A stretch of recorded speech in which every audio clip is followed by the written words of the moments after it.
만약 당신이 살아온 모든 순간을 완벽하게 기억할 수 있다면 어떨까요? 잊고 싶은 기억도 기억하고 싶은 소중한 순간도 모두 고화질로 다시 볼 수 있다면 말입니다. 영국의 디스토피아 SF 드라마 블랙미러 시즌 1의 마지막 에피소드 당신의 모든 순간은 바로 이런 질문에서 시작됩니다. 이 작품은 토비 캣벨과 조디 위테커가 주연을 맡아서 완벽한 기억 기술이 가져올 수 있는 어두운 단면을 섬뜩하게 그려냅니다. 당신의 모든 순간이 다루는 핵심 주제는 기억과 망각의 관계입니다. 눈부시게 발전한 첨단 기술의 긍정적인 면과 부정적인 면을 모두 보여줍니다. 이 에피소드에서 주목하는 핵심 기술은 개인의 모든 기억을 저장하고 재생할 수 있는 그레인입니다. 이 기술은 그레인 기기를 귀 뒤에 심고 이식자의 모든 행동을 저장합니다. 필요할 때 꺼내서 혼자 보거나 TV처럼 여러 사람이 함께 볼 수도 있죠. 긍정적인 면도 있을 수 있습니다. 재판을 하거나 청문회를 할 때 상대적으로 명백하고 공정한 판단을 내릴 수 있는 근거가 될 수 있으니까요. 특히 수사관들의 경우 이런 기능이 있으면 수사 과정에서 적지 않은 도움을 받을 수 있겠다는 생각이 들더군요. 이 드라마에서 주목하는 건 인간의 호기심과 어두운 본능이 첨단 기능과 만났을 때 벌어질 수 있는 악몽입니다. 그레이는 사적인 기술을 모든 사람들이 언제든지 원하면 볼 수 있도록 CCTV로 만들어버리는 기술이라는 점에서 위험천만한 가능성을 내포하고 있습니다. 드라마에서는 부부관계가 깨지는 결과로 북한했지만 이 기술이 사회나 국가로 확대될 경우 전체주의화된 감시사회와 프라이버시 침해의 문제가 심각해질 수 있거든요. 주인공 리암이 구직 면접을 봅니다. 면접관은 기억 검사를 실시할 것이라며 지난 2주간 삭제한 기억은 없느냐고 묻습니다. 채용될 경우에 인사과에서 당신의 기억을 철저하게 재생해 볼 것이라는 면접관의 대사에서 알 수 있듯이 이 시대는 그레인으로 개인의 자격을 검증하는 과정이 보편화된 사회입니다. 대인 면접은 형식적이고 실질적인 면접은 구직자의 기억을 면밀하게 검사하는 과정에서 이루어진다는 것을 추측할 수 있습니다. 심지어 면접 후 공항에 간 리암이 탑승 수속을 할 때에도 주간, 월간 단위로 탑승객의 기억을 검사해서 통과 여부를 결정합니다. 조지 오웰이 1984에서 예언한 빅브라더는 정치나 행정 분야가 아니라 IT 기술을 다루는 민간 기업에서 나올지도 모른다는 생각이 들더군요. 리암은 아내 피의 저녁 모임에 뒤늦게 참석합니다. 피는 조나스와 다정하게 이야기를 나누다가 리암을 발견하고 당황합니다. 리암의 마음 한켠에는 아내와 조나스의 관계에 대한 의심 암기가 생겨나게 되죠. 저녁 식사 중에도 리암은 조나스의 이야기에 반응을 보이는 아내가 마음에 들지 않습니다. 두 사람의 관계가 이상하다는 느낌이 들었기 때문이죠. 이 자리에서 가장 흥미로운 인물은 할럼이라는 여자입니다. 그녀는 놀랍게도 그레인 없이 살고 있었습니다. 정체를 알 수 없는 누군가 강제로 그녀의 그레인을 빼앗아갔다는 거죠. 그레인이 없어진 후에도 할럼이 그대로 살고 있다는 사실로 미루어 볼 때 소수긴 하지만 정치적인 이유 혹은 다른 이유로 그레인 없이 살아가는 이들이 존재한다는 것을 알 수 있습니다. 리암은 집에 돌아와서 피에게 조나스와 어떤 관계냐고 캐묻습니다. 피는 옛날에 잠깐 짧게 만났던 사이라며 화를 내는데요. 리암은 피의 이러한 반응에 더 의심을 하게 되고 입술 모양으로 대화 내용을 알려주는 독순 기능으로 두 사람의 대화 내용을 확인합니다. 이 드라마에서 주인공 격인 리암과 피보다 더 강렬한 인상을 남긴 사람은 파티에 참석했던 콜린입니다. 콜린은 그레인 없이 산다는 할럼의 말에 참석자들이 이해가 안 된다는 표정을 짓자 경고의 메시지를 던집니다. 놀랍게도 콜린은 그레인 개발 회사에 다니는 직원인데도 그레인을 100% 믿을 수 없다고 이야기하거든요. 콜린의 메시지를 한마디로 요약하면 뇌에 저장된 기억 절반은 쓰레기이며 믿을 수 없다입니다. 심지어 사람들에게 가짜 기억을 심을 수도 있다고 합니다. 치료 중에 유도신문을 해서 치료를 받는 사람이 그렇게 생각을 하고 기억하게 만들면 된다는 겁니다.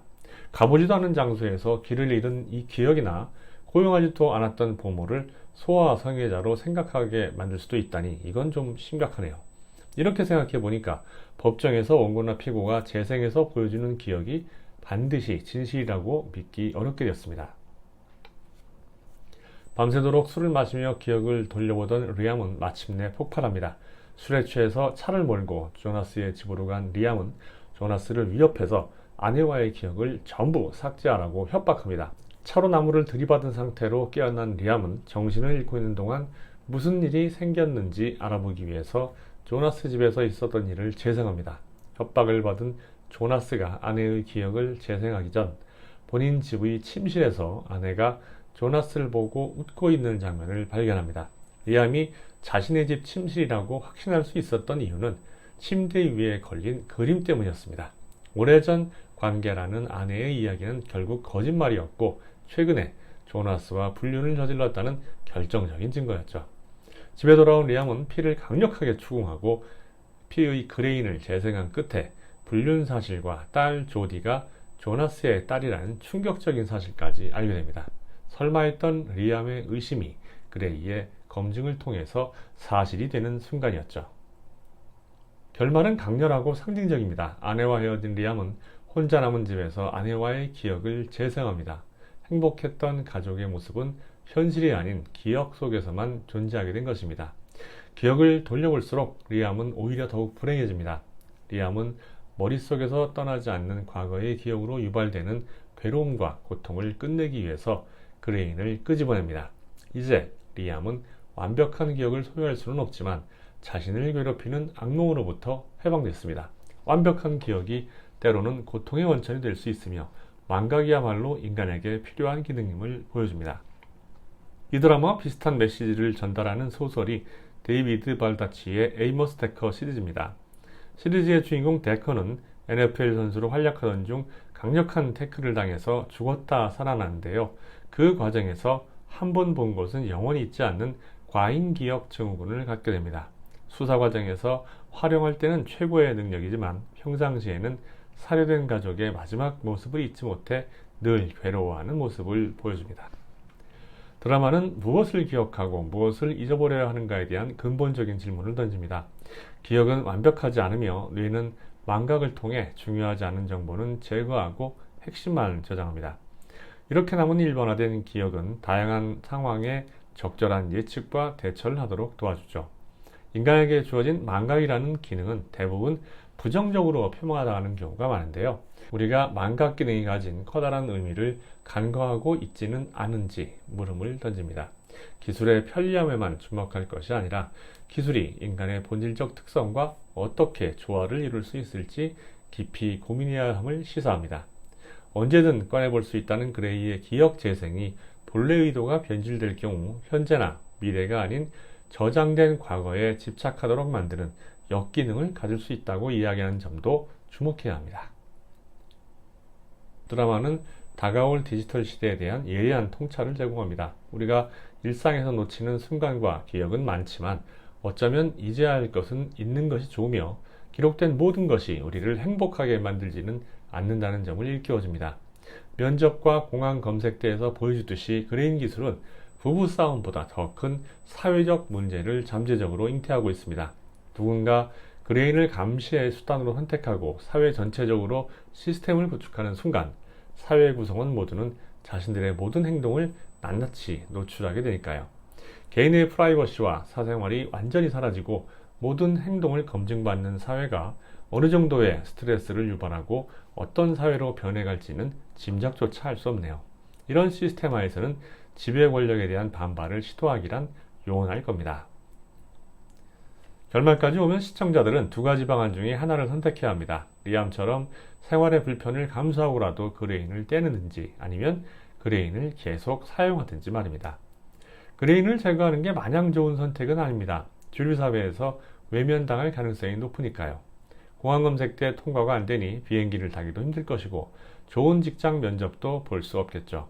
불편을 감수하는 문제가 아니라 문명과 담을 쌓고 사는 삶을 살겠다는 의지가 있어야만 가능해 보이네요.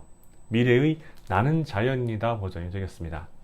그레인을 계속 사용하면서 의심이 생겨도 참고 넘어가면 되지 않느냐는 반론이 있을 수 있는데요. 일종의 절충안인 셈인데 말은 쉬워도 아내가 바람을 피웠다는 불신이 점점 커지고 있는데 끝까지 인내하고 참아낼 수 있을까요? 더구나 그 사실을 명확하게 검증할 수 있는 도구가 바로 옆에 있는데 말이죠. 계속 참다 보면 언젠가 리암처럼 한꺼번에 폭발하지 않을까요?